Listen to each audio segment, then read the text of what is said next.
Mark 1:12 and 13. Mark 1:12 and 13.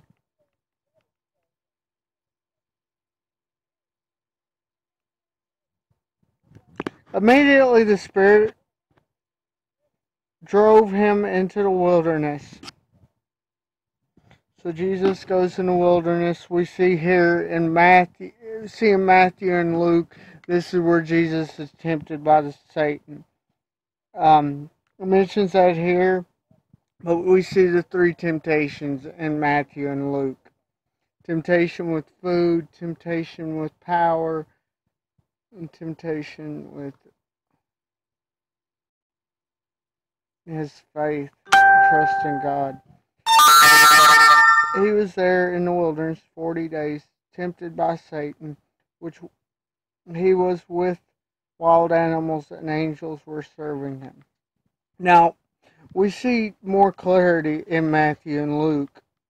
One thing Mark points out that's interesting is it makes it seem like it wasn't, we think, okay, first temptation, second temptation, third temptation.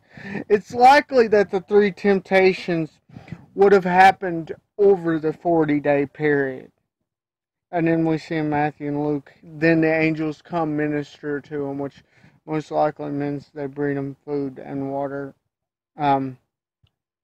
Wild animals were with him. That's an interesting point because he was going hungry and Satan tried to trick him to having bread. Well, if he really wanted food, he could have killed one of these wild animals and got food. And it would have been as unclean and would have been seen sinful in ways because of the blood and things, not draining blood and things. But the point Mark alludes and doesn't get into details is Jesus was tested. Jesus was tempted by Satan. He knows what we go through when Satan does this to us. And we can look to him to overcome these temptations of Satan.